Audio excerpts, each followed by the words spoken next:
Are you listening? Damn. Yeah. Another episode of Trash Talk. I'm TJ O'Connor. With me, as always, my man Damion the Wolverine Hill. Trash Talk is brought to you, as always, by our lovely sponsors, Valhalla Combat Sports Incorporated, Ink Shrinks Tattoo, Origin Wellness CBD, Spartan Martial Arts, James Clark, Sports Psychology and Hypnosis Therapy, The Fighters, and my mother, Damion. How you doing, man? I'm doing excellent, man. How are you doing tonight? I'm trying not to complain. I mean, I'm currently in the middle of a snowstorm, but it was 75 yesterday, so you got to take it, the pros and the cons. Yeah, dude. Yeah, shut the fuck up. Why you trying to rub it in? I mean, granted, like it felt like a scorcher here too, because it was like 45 degrees. But don't be an asshole. Now, That's not one of the prerequisites. The prerequisite says don't be a hoe. I'll be an asshole all day. oh my god. See, like, I'm gonna skip on from what you just said. Actually, I'm not even gonna acknowledge you. I'm just going to go right into the fan question that we're answering tonight. When is Trash Talk Promotions and Trash Talk Matchmaking going to be a thing? That's literally the question. And I didn't even respond. I read the question. I messaged you, let you know that we're going to talk about it. And this is we're going to respond here because I can't respond through messages. It's not... I can't spell and I can't read, so it's really hard for me to put in words through text explaining why that's never gonna happen. Yeah. Ever. Yeah. TJ, could you?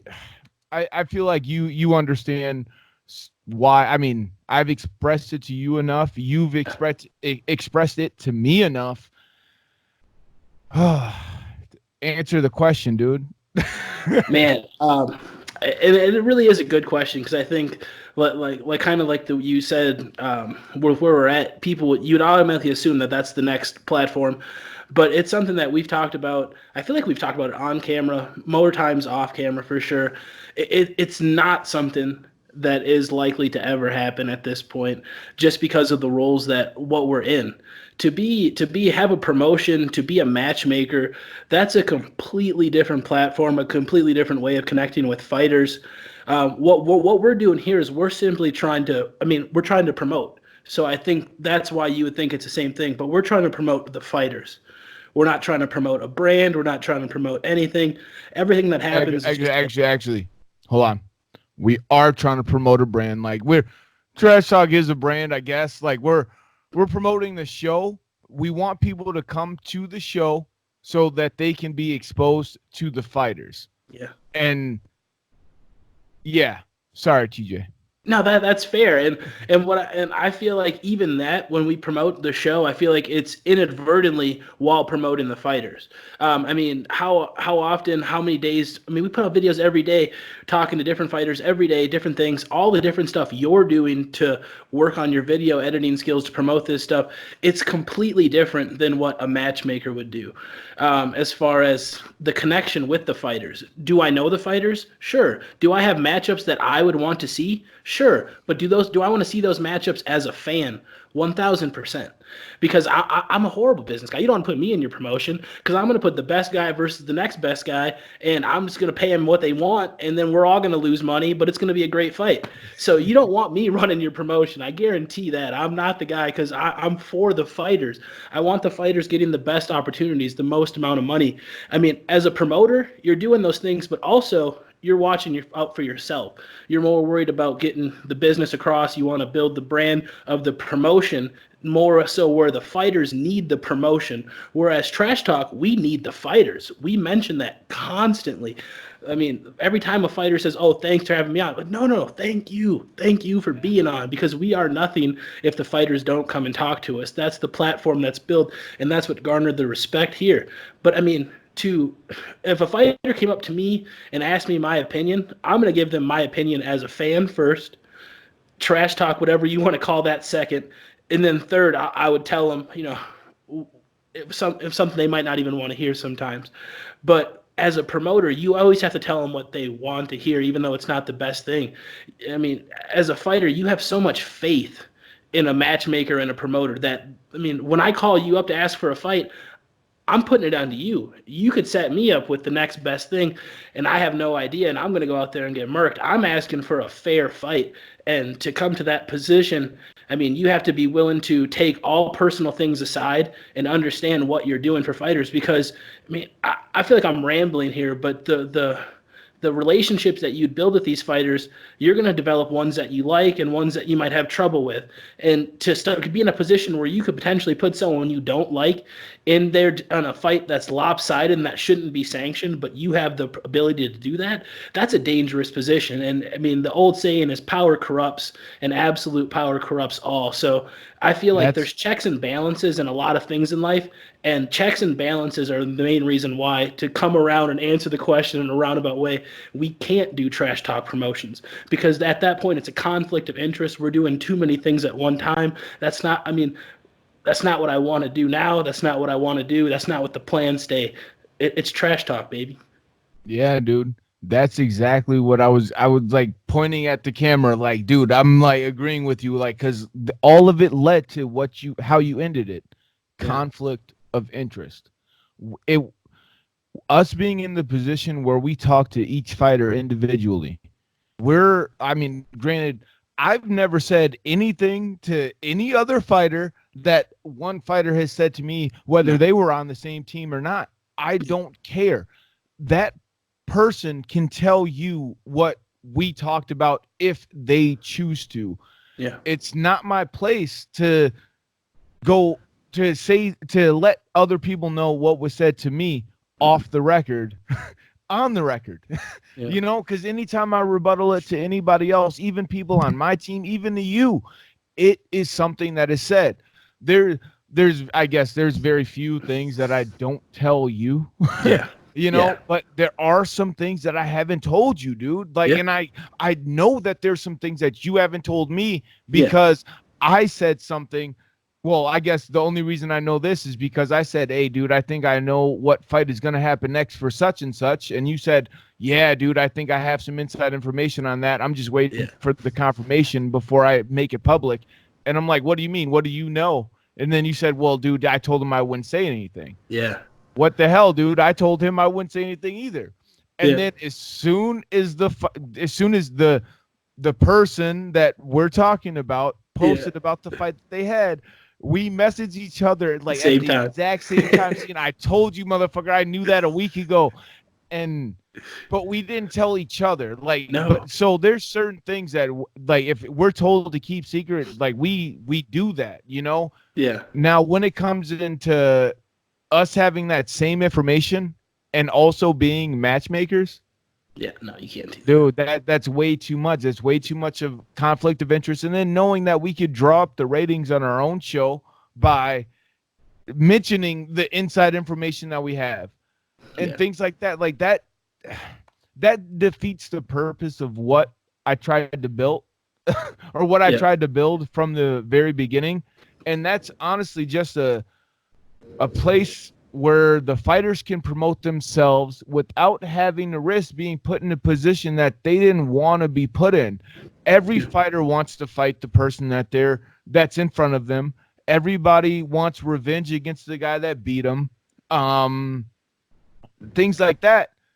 But if those things are said to us, I don't need to go out and say that. You can just assume the fact that if you beat somebody, they probably want to fight you again. I don't need to instigate that fight. I don't need to use the position that I'm in to instigate that fight. But if I'm a matchmaker and I know that information,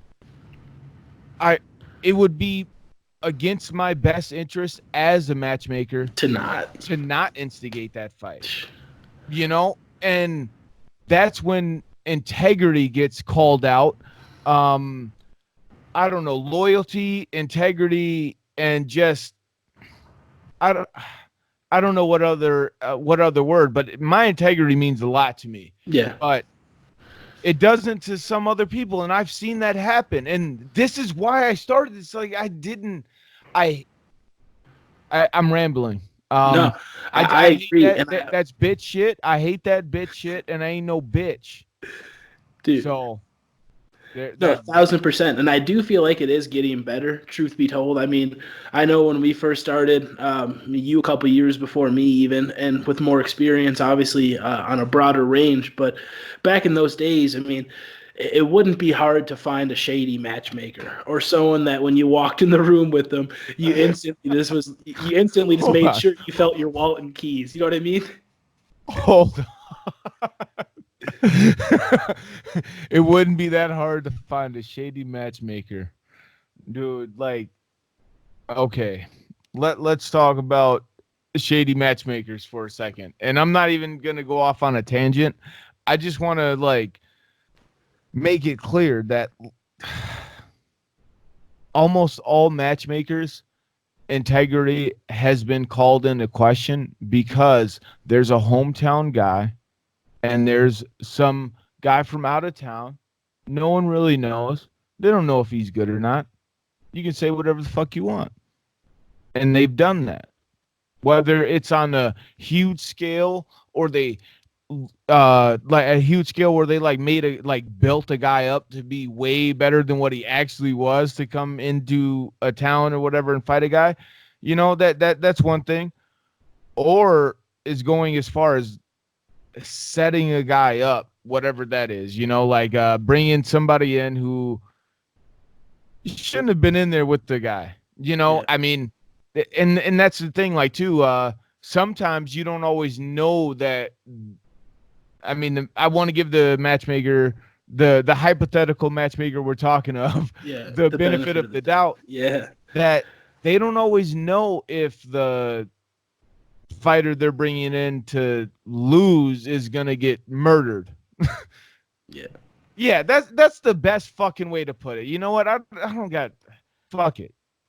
You know, because it's a lot of bullshit that goes in with that. You know, but you never know which one the matchmaker is gonna do, and if you're in a position to do it and you have inside information about doing it and things like that, it's so much harder not to do it. Yeah. And then ultimately, let's say that they're the only person that's willing to take the fight, the guy that's going to get killed. Well, I have to fill the card, but at the same time, me being in the position that I am, I know more information than what a normal matchmaker might. So the better half of me knows not to put that fight on. But Yeah. the matchmaker part of me needs to fill the card. I never want to be in that position ever. Yeah, exactly. And because you're always in a spot where, like you said, the show must go on. And kind of like what I was getting to is, I feel like you have seen that progression now to where, I mean, it's you still you can find them out there. Don't get me wrong. You can stumble across the wrong promotion and run into the wrong matchmaker who's isn't the brightest guy. And I'm not saying smart wise. I'm saying he's a little shady. But I think nowadays for every one of those guys, there's 4, 5, 6, 7 really good matchmakers, and I feel like that's why you're seeing the level of competition rise, which is always an overall theme of what we're talking about here is how the fighters are getting better, and I think it's because better fights are being put on, better coaches, things like that. But it does come down to it. So I mean, it's a tough job, like you said. It requires a lot of integrity, a lot of making moral decisions. But at the end of the day, it's not a job I want. So I need to I need to interrupt you again. I'm don't sorry, interrupt. but I don't think it's better matchmakers. I think it's the second part of what you said. Better coaches, you know, and then to add to that, better managers. It's Yeah. I want to give the matchmakers the benefit of the doubt for thinking of even matchups because when we talk about it, if there was anybody who was going to be the most fair matchmaker around, it would probably be you. You're you're gonna put the like number one against number two, number three against number four, and so on and so forth. You know what I mean? You're not gonna put number one against number seven for a title when 5 4 3 2 are all healthy. Yeah. You know what I mean? But at the same time, like, let's say number 2 was injured and number 7 was the only one willing to fight. It's a tough job. A regular matchmaker would put it on. Me knowing you would be like, well, number 1, you're going to have to wait until top 5. Anyone in the top 5 is ready. We're just not going to have you fight on this card. Sorry. Yeah. But and at the same time, like, I trust you to make that decision because we're not in the position to make that decision. We've talked about it, I don't want like that when it position. comes down to like money going in your pocket, if that fight doesn't go down, like, you have to take a pay cut.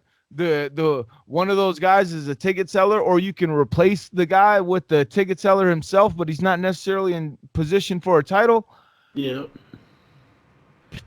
All of that comes into play. Yeah. But that's what I'm saying. Like, I feel like the reason why that stuff doesn't happen is because the coaches and the matchmakers, I mean, not the coaches and matchmakers, the coaches and the managers, it started with an M. The coaches and managers are making better decisions for these fighters, not necessarily the matchmakers. They don't give a shit. Like, granted, how many future world champions did I box in boxing? I should have never been in the ring with those motherfuckers.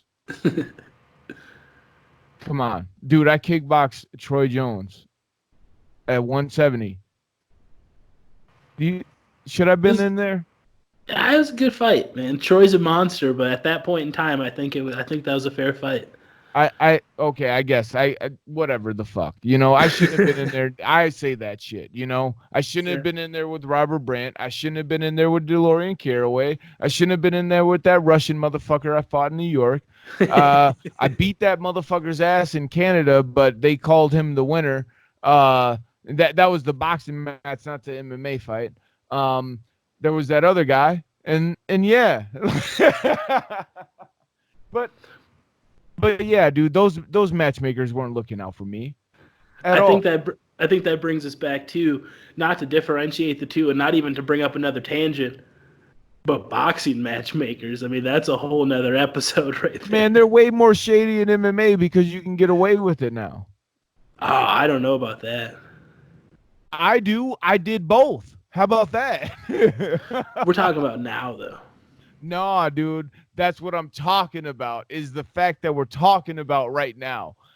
They can get away with so much more. Why do you think they fill up the local cards with so many amateurs and then have 1 or 2 pro fights?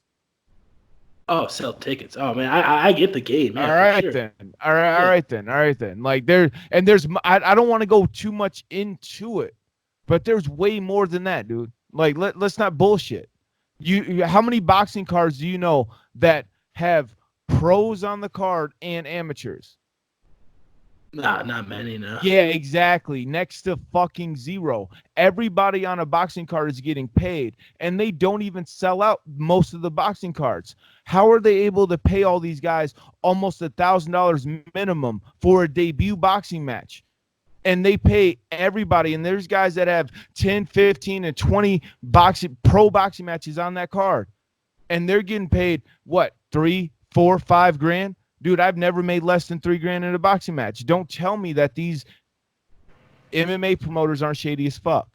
All right? Oh, there's a lot of money in this game, especially when you're selling just as many tickets, if not more, than these boxing cards.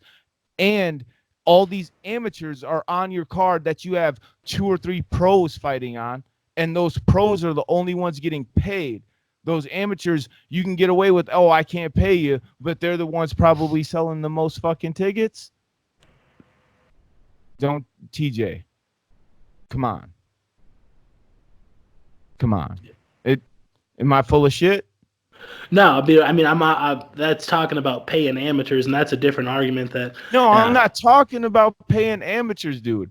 I'm talking about how much money the promotion brings in, and they're using these amateurs to bring in the money. Boxing pays all of the people that fight on their professional cards. I don't know, dude. Did what I say just go over your head? No, I just think it's a different argument. Because I feel like with amateur boxing, the promoters don't get an opportunity for that. If they could, they 100% would. But it's a government organized thing No, I to where it's wasn't not an talking option. about. I wasn't ever talking about amateur boxing. I'm talking about MMA promoters being shady, dude. You're bringing up straw man arguments. Like, you're bringing up an argument against my point. Those are like little things that can be brought up later on that have nothing to do with my original point.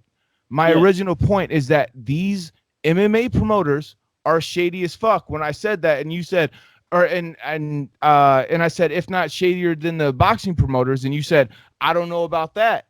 And I'm like, yeah, but you didn't do both. And I'm explaining to you how these promoters are shady as fuck, because they have an opportunity to use the amateur fighters. And boxing, when they put on a professional card, they don't. And that's the difference between that's what I'm trying to explain. Like, how that makes them shady. It doesn't matter if they're trying to be or not.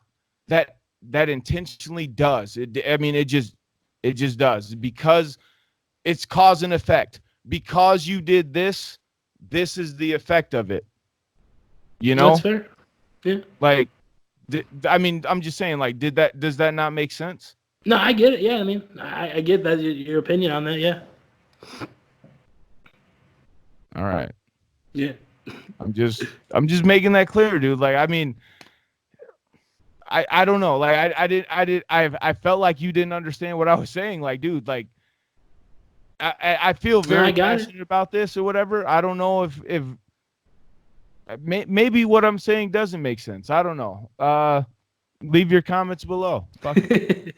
I don't leave the comment here. Was I rambling like a motherfucker or what? Yeah. But yeah. I did too in the beginning. That's why I was like, fuck. Nah, like, I don't care that you were rambling. Like, was I rambling like incoherently, or was I like making sense? No, it was making sense. And I think, like I said, like, it wasn't like I was even arguing what you were saying, because I think like they're all fucking shitty motherfuckers. It was just, I think we were arguing about two different things, because like what you were saying is how it's fucked up that the MMA promoters can make money off the amateurs, whereas the boxing promoters don't. But I think the boxing promoters, if they could, they're just as bad. I think they're all just shitty people. Oh. Okay. Maybe I should have let you talk. No. Yeah, that's whatever. Like I said, it was because, like I said, like I feel like we were saying the same shit. Nah, dude. Different. No, we weren't saying the same shit. We were saying different shit. Yeah. No, we were saying the same shit about different subjects. But no, like, I was just, no, that's why I wanted you to keep recording, because, yeah. All right. Now we're at an understanding, and you can go fuck yourself. I always do. Now, from what I heard, didn't you just get your girl pregnant? She been pregnant, but I found out it's a boy. So you got two badass boys, dude. Watch this shit. Watch. I swear to God, your younger son. Most people save for college. I'm saving for a lawyer. What'd you say? What was that? I said your younger son. Time. Yeah. Your younger son, Damion O'Connor, is gonna be beating up Michael, dude. I feel like that is gonna happen. It can happen. All right, man. Well, people watching, hit that subscribe button. Trash Talk with Damion and TJ. We will never be promoters or matchmakers, unless we get paid a whole lot of fucking money. And I get a whole lot of fucking bitches. Yeah. You know, like the combination of both have to occur. Otherwise, it ain't never gonna happen. Yeah, the fine print.